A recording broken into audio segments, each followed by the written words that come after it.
മഹാനായ റസൂലുള്ളാഹി സ്വല്ലല്ലാഹു അലൈഹി വസല്ലം ഇതന്നെ അബൂദർ റളിയല്ലാഹു അൻഹു ഞാൻ പറഞ്ഞില്ലേ, ഞാൻ തരുന്ന വലിയ സമ്മാനം സൂറത്തുൽ ഇഖ്ലാസ് ഓതനെ. ഇത്ര പവിത്രമായ പരിശുദ്ധമായ ഒരു സൂറത്ത്. ഖുൽ ഹുവല്ലാഹു അഹദ് അല്ലാഹു സമദ് ലം യലിദ് വലം യൂലദ് വലം യകുൽ ലഹു കുഫുവൻ അഹദ്. അല്ലാഹുവിന്റെ റസൂൽ പഠിപ്പിച്ചു സൂറത്തുൽ ഇഖ്ലാസ് 100 തവണ ചൊല്ലിയവന്. കേട്ടോളൂ എൻ്റെ സഹോദരിമാരെ, അത് മനസ്സിലാക്കുക. ഒരു പണിയില്ല, 10-15 മിനിറ്റ് മതി. സൂറത്തുൽ ഇഖ്ലാസ് റസൂലുള്ള പഠിപ്പിച്ചതാ. 100 തവണ ചൊല്ലിയവന് ഖബറിൽ ഒരിക്കലും അവന് ഒരു വിഷമവും ഉണ്ടാവില്ല.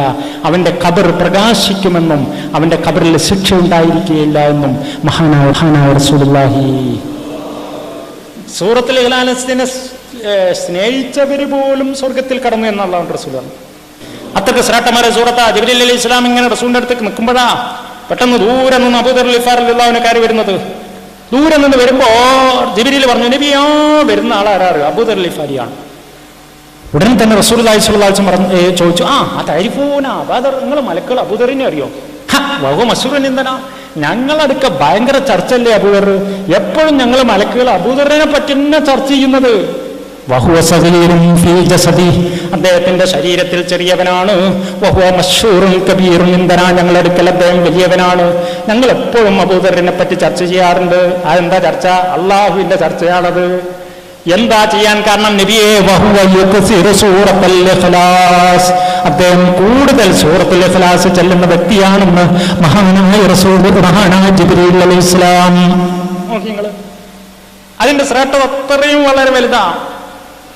ഫർള് നിസ്കാരത്തിന് ശേഷം 10 തവണ സൂറത്തുൽ ഇഖ്ലാസ് ചൊല്ലിയവന് റസൂൽ പറഞ്ഞു, ബനല്ലാഹു ലഹു ഖസ്റൻ ഫിൽ ജന്ന, സ്വർഗ്ഗത്തിൽ അല്ലാഹു അവനിക്കൊരു കൊട്ടാരം പണി ചെയ്യും. നമ്മളപ്പ ചിന്തിക്കും, കൊട്ടാരം എത്ര വലുതോ?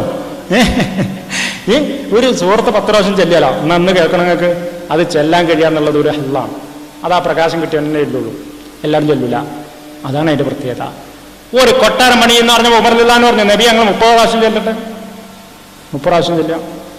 30 പ്രാവശ്യം ചെല്ലിയാൽ അല്ലാഹുവിന്റെ റസൂൽ. അതന്നെ ഈ ഹദീസിനെ മറ്റൊരു വശമുണ്ട്. ഏത് ബാബിലൂടെ അവൻ ഉദ്ദേശിച്ച ഏത് ബാബിൽ കൂടെ സ്വർഗത്തിൽ കിടക്കാൻ കഴിയും? 3 കാര്യം ചെയ്താ റസൂൽ പറഞ്ഞു. 3 കാര്യം ചെയ്താൽ ഏത് ബാബിലൂടെയും സ്വർഗത്തിൽ കിടക്കാൻ കഴിയും. സഹാബത്ത് വെച്ചു, നബിയെ ഏതാണ് 3 കാര്യം? നബി പറഞ്ഞു, ഒരാളെ ഒരാളെ കൊന്നു കഴിഞ്ഞാൽ അതിന് അനന്തരാവകാശി അയാൾക്ക് മാപ്പ് കൊടുക്കുക. എനിക്ക് അയാളെ കൊല്ലണ്ട, ഞാൻ അയാൾക്ക് മാപ്പ് കൊടുക്കുന്നു എന്ന് പറഞ്ഞ് മാപ്പ് കൊടുക്കുക. രണ്ടാമത്തത് അറിയാതെ കടം വിട്ടുക. 3 കാര്യം ചെയ്താൽ ഏത് വാതിൽ കൂടി, നോമ്പ് വെച്ചവനും കൂടി വാതിലൂടെ വിളിക്കുന്ന ഇവന് റസൂല് പറഞ്ഞത് ഈ 3 കാര്യം ചെയ്തവനെ വിളിക്കല്ല, അവനെ വിളിക്കല്ല, ഓൻ ഏത് വാക്കുകൂടിയും കയറുന്നേ. നമ്മുടെ വീട്ടിലേക്ക് നമുക്ക് കയറിച്ചെല്ലാം, മുന്നിൽ കൂടെ കയറിച്ചെല്ലാന്നില്ലല്ലോ, നമുക്ക് ഇഷ്ടമുള്ള വാതിലൂടെ കയറിച്ചെല്ലൂടെ സ്വർഗം അവന്റെ അധികാരമാവും എന്നാണ് മഹാനായ റസൂലുള്ളാഹി സ്വല്ലല്ലാഹു അലൈഹി വസല്ലം പഠിപ്പിച്ചത്. അപ്പൊ രണ്ടാമത്തെ പറഞ്ഞത് അറിയാതെ കടം വിട്ട. മനസ്സിലാക്കിയ നമ്മുടെ ഒരു സുഹൃത്ത് പാവം കടം കൊണ്ട് വലയുന്നുണ്ട്, അയാൾ പോലും അറിയാതെ ആ കടം മറ്റവനക്ക് വെട്ടി കൊടുക്കുക. എന്നിട്ട് ഇയാൾ കടനോട് പറയാം, എൻ്റെ കട ഒരാൾ വെട്ടിക്കണം കേട്ടോ, അത് അറിയൊന്നും വേണ്ട, വെട്ടിക്കണം. ഈ രഹസ്യ സദക്ക, ഈ രഹസ്യ ഇത് നമ്മളെ ഇങ്ങനെ ആവണം. അള്ളാഹുവിന്റെ തൃപ്തിക്ക് വേണ്ടി പ്രീതിക്ക് വേണ്ടി ചെയ്യാനുള്ളത്. നമ്മൾ ഒരു എത്തിയൻകുട്ടിനെ കല്യാണം കഴിച്ചു കൊടുക്കാൻ വേണ്ടി 300 രൂപ കൊടുത്തതിന്റെ കവർമ്മ പേരെഴുതി ടെൻഷൻ അടിച്ചെടുക്കുന്ന ആൾക്കാരില്ലേ. സ്വാഭാവികമായിട്ട് ഞാൻ ആരും കുറ്റം പറയല്ല, ഞാൻ അതിന്റെ കവർമ്മ പേരെഴുതിയോ ഇല്ലേ, അത് അറിയോ ഇല്ലയാണോ എന്നുള്ള ടെൻഷനല്ല. അവര് അറിയാതെ അള്ളാഹു മാത്രം അറിയുന്ന പ്രവൃത്തി, അള്ളാഹു മാത്രം പറയുന്ന ആ ഒരു ഇഖ്ലാസ്. മൂന്നാമത്തേത് എന്താ? മൂന്നാമത്തെ ഓരോ ഫർള് നിസ്കാരത്തിന് ശേഷം 10 പ്രാവശ്യം സൂറത്തുൽ ഇഖ്ലാസ് ചൊല്ലുക. ഇത് പറഞ്ഞപ്പോ അബൂബക്കർ സിദ്ദീഖ് റളിയല്ലാഹു അൻഹു എഴുന്നേറ്റ് നിന്നു. അവർക്ക് എന്തെങ്കിലും കേട്ടാൽ ഉടൻ അത് പ്രാവർത്തികമാക്കണം, ജീവിതത്തിൽ കൈവരുത്തണം. അല്ലാഹു നമുക്കതിന് തൗഫീഖ് ചെയ്യുമാറാവട്ടെ.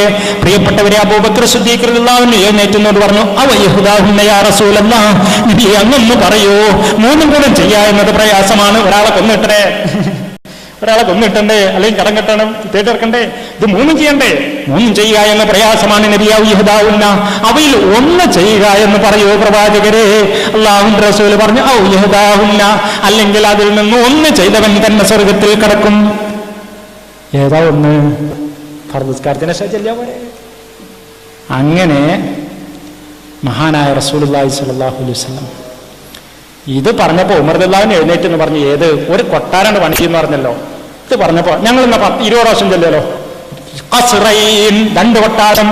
എന്നാ ഞങ്ങൾ 30 പ്രാവശ്യം ചെല്ലിയാലോ നബിയെ? ഖുസൂറുൻ ഫിൽ ജന്ന, ഖുസൂറൻ ഫിൽ ജന്ന, കൊട്ടാരങ്ങളെ പണി ചെയ്യും. ഇത് കേൾക്കുമ്പോ നമുക്ക് ഇത്ര തോനെ കൊട്ടാരങ്ങൾ പക്ഷെ ഉമർ ബിൻ ഖത്താബ് റളിയല്ലാഹു അൻഹു പറഞ്ഞ വാക്ക് എന്താണെന്ന് അറിയുമോ? എങ്കിൽ നബിയെ നഹ്നു നുക്സിറു ഖുസൂറനാ യാ റസൂലല്ലാഹ്, ഞങ്ങളുടെ കൊട്ടാരം ഞങ്ങൾ വർദ്ധിപ്പിക്കുക തന്നെ ചെയ്യും പ്രവാചകരെ. ഞങ്ങൾ ഒന്നും ചൊല്ലിക്കൊണ്ടേയിരിക്കും, ഞങ്ങൾ കൊട്ടാരം ഇങ്ങനെ കൂട്ടും. നോക്കിങ്ങൾ അള്ളാഹുവിന്റെ റസൂല് പറഞ്ഞു, ഉമറെ അല്ലാഹു ഔസഉ മിൻ ദാലിക യാ ഉമർ, അള്ളാഹു അതിനേക്കാൾ എത്രയോ വിശാലമാണ്. നിങ്ങൾ എത്ര കൊട്ടാരമില്ല കുഴപ്പമില്ല, അള്ളാഹു അത് കൊടുക്കാൻ അതിനേക്കാൾ വലിയ വിശാലനാണ് എന്ന് മഹാനായ റസൂലുള്ളാഹി. അതുകൊണ്ട് പ്രിയപ്പെട്ടവരെ, ജീവിതത്തിൽ 15 മിനിറ്റ് ഒരു സൂറത്തുൽ ഇഖ്ലാസ് ചെല്ലാൻ വേണ്ടി ശ്രമിക്കുക.